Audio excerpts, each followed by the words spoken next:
Hello student, कल अपन ने देखा था अकाउंटिंग इक्वेशन। मैंने आपको बताया था एसेट्स, लायबिलिटीज़ और कैपिटल पे किस प्रकार आप इंक्रीज और डिक्रीज का इफेक्ट डालते हैं फर्म के अंदर। कहने का मतलब उनके पास में कितने एसेट्स है, कितनी लायबिलिटीज़ और कितनी कैपिटल है।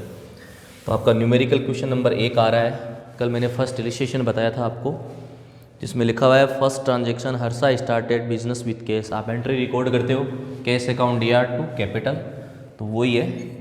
क्या लिखेंगे, ए बराबर एल प्लस सी। हर्षा ने बिजनेस स्टार्ट किया है तो कैश इक्वल कैपिटल। वैल्यू है उसकी 2 लाख रुपए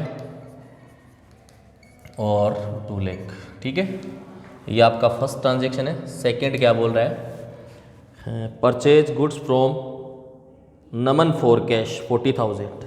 नगद खरीदा है, purchase account D R to cash, Naman से कैश में खरीदा है, तो नमन से कोई मतलब नहीं है। तो cash purchase account D R to cash, cash कितना डिक्रीज हुआ, 40,000 का हुआ ना, जिस पे इफेक्ट जाता है। और यहाँ गुड्स का अकाउंट ओपन हो जाएगा, यानी स्टॉक भी लिख सकते हो, गुड्स भी लिख सकते हो।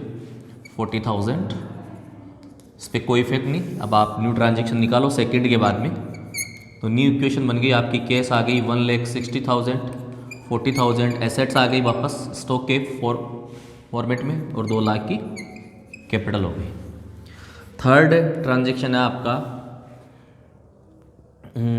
Sold goods to Bhanu, cost value थी 10,000 और उसको बेचा है सोल्ड 12,000 में। तो उधार का सौदा है, Bhanu account D R to sales. तो कैश पे तो कोई इफेक्ट नहीं आएगा और 10,000 का आपका स्टॉक कम हो जाएगा। ठीक है, और यहाँ डेटर का अकाउंट ओपन हो जाएगा 12,000 से, क्योंकि एंट्री होती है Bhanu account D R to sales to profit. तो 2,000 का प्रॉफिट अर्न हुआ है, वो कैपिटल में इंक्रीज हो जाएगा। मैंने कल भी बताया था कोई भी प्रॉफिट इनकम है, कैश और कैपिटल दोनों में ऐड होगा। यहाँ देखो ये कैश ट्रांजेक्शन नहीं है, तो ये डेटर में चले गए 2,000 रुपये। ठीक है ना, एक्स्ट्रा प्रॉफिट। तो new transaction 1,60,000 plus cash plus 30,000 का आपकी बार आपके पास में स्टॉक हो गया, क्योंकि 10,000 का सोल्ड कर दिया। डेटर आ गए 12,000 के, प्रॉफिट ऐड हो गया और कैपिटल हो गई 2,02,000। ओके, फोर्थ नंबर ट्रांजेक्शन है आपका क्या, bought furniture on credit furniture भी क्रेडिट किया है, तो furniture account D R to creditor, कोई इफेक्ट नहीं। यहाँ फर्नीचर का अकाउंट आ जाएगा आपके 7,000 का, और क्रेडिटर का अकाउंट ओपन हो जाएगा 7,000। अब आपकी न्यू ट्रांजेक्शन आ जाएगी, फिर टोटल निकाल लेंगे। 1,60,000 का आपका cash plus 30,000 stock plus 12,000 debtor और 7,000 फर्नीचर और इक्वल कैपिटल 2,02,000 और प्लस 7,000, तो टोटल आनी चाहिए 2,09,000। इस एस की भी इतनी आनी चाहिए 90, 1,02,000, 2,09,000। ओके, अब आप इसकी बैलेंस शीट बना सकते हैं। बैलेंस शीट मैंने बताई थी आपको कल।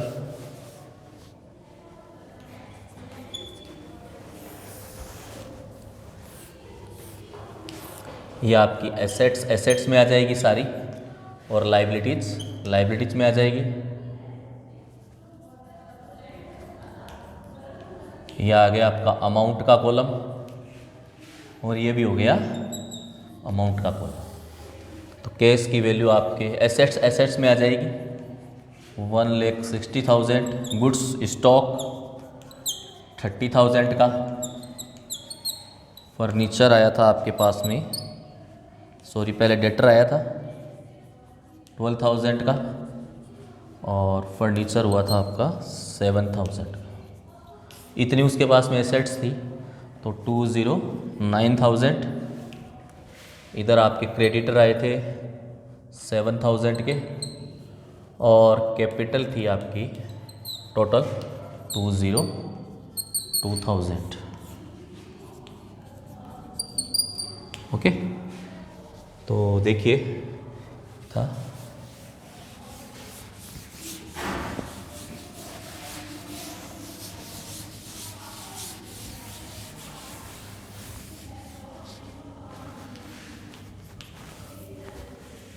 नेक्स्ट है आपके पास में, छोटा सा ही है, prepare accounting equation following. Kunal started business with cash, first transaction है, तो A बराबर L प्लस C लिखेंगे। सबसे पहले cash account DR to capital. Kunal ने स्टार्ट किया है बिजनेस 2,50,000 से, 2,50,000 फर्स्ट ट्रांजेक्शन। सेकंड बोल रहा है ही purchase furniture for cash, entry record होगी furniture account DR to cash. तो इफेक्ट किस पे गया, कैश पे गया, क्योंकि कैश हुआ है, और यहाँ फर्नीचर का अकाउंट हो जाएगा 25,000। तो एसेट्स का अकाउंट ओपन हो गया ना, फर्नीचर रियल अकाउंट। इधर भी ये वैल्यूएबल एसेट्स है, इधर से माइनस हुआ, इधर आ गया, इस पर कोई इफेक्ट नहीं है। जिस पे इफेक्ट होता है उसी पे डालना है आपको। तो 2,25,000 न्यू ट्रांजेक्शन आ गया आपका कैश का, और प्लस फर्नीचर हो गया 25,000 और कैपिटल है 2,50,000। ऐसे बराबर करते हुए चलना है, ठीक है। फिर थर्ड नंबर ट्रांजेक्शन आपका है ही paid commission account DR to cash. मैंने बताया था नॉमिनल अकाउंट के बारे में, एक्सपेंसेज है तो कैश में से भी माइनस करना है और क्रेडिट पे भी जाएगा। तो कमीशन पेड किया है तो 2,000 कैश में से माइनस कर दो और 2,000 कैपिटल में से माइनस कर दो। न्यू ट्रांजेक्शन निकालो वापस। तो केस हो गया 2,23,000 प्लस फर्नीचर 25,000 और ये हो गया 2,48,000, ठीक है। फिर नंबर फोर्थ है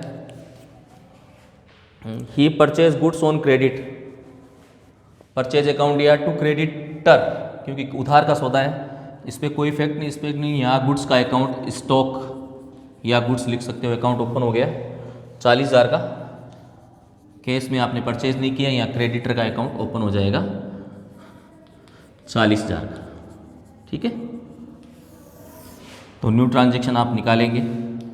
केस की value 2,23,000 plus furniture 25,000 plus stock आ गया 40,000 इक्वल 248 कैपिटल और प्लस 40,000 आपका, ओके। 288 बराबर चल रहे हैं। फिर फिफ्थ नंबर ट्रांजेक्शन क्या कह रहा है आपका, he good sold cost value 20,000 26,000 में सोल्ड किया है। Cash account DR to sales to profit 20,000 की थी कॉस्ट वैल्यू। तो देखो केस में किया है सोल्ड, क्या एंट्री रिकॉर्ड करते हैं अपन, cash account DR to sales और to profit. Real account nominal account 20,000 थी कॉस्ट वैल्यू, 26,000 में आपने उसको, तो एक्चुअल में केस फर्म में इनकमिंग कितना हुआ 26,000। तो केस इफेक्ट है 26,000, इसमें प्लस कर देंगे।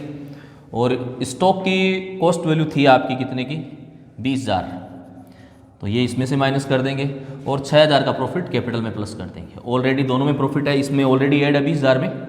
न्यू ट्रांजेक्शन निकाल लेंगे।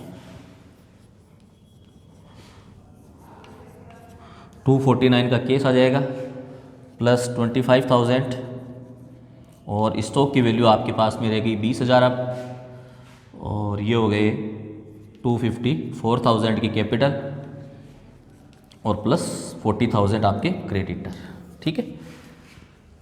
फिर लास्ट ट्रांजेक्शन है आपका, ये देखिए, सबसे पहले लिख लेते हैं cash plus furniture plus stock, वापस लिख दो, इक्वल कैपिटल और प्लस क्रेडिटर। 249 आपका केस है और 25,000 फर्नीचर, स्टॉक रिमेनिंग रह गया 20,000 का, सोल्ड कर दिया। कॉस्ट वैल्यू 26,000 में कैपिटल हो गई 254,000 और क्रेडिटर है आपका 40,000, ओके। लास्ट ट्रांजेक्शन है नंबर 6, यानी ई point, he sold goods 20,000 for cash. ये लास्ट ही था, ठीक है। तो ये मैंने दोबारा लिख दिया, आप टोटल कर लेंगे। तो इधर का टोटल आ जाएगा 294,000, ये भी 294 ही आएंगे, 25 ये 45, 294, ओके। अब इसकी बैलेंस शीट बना देता हूँ फटाफट, आपको देखो।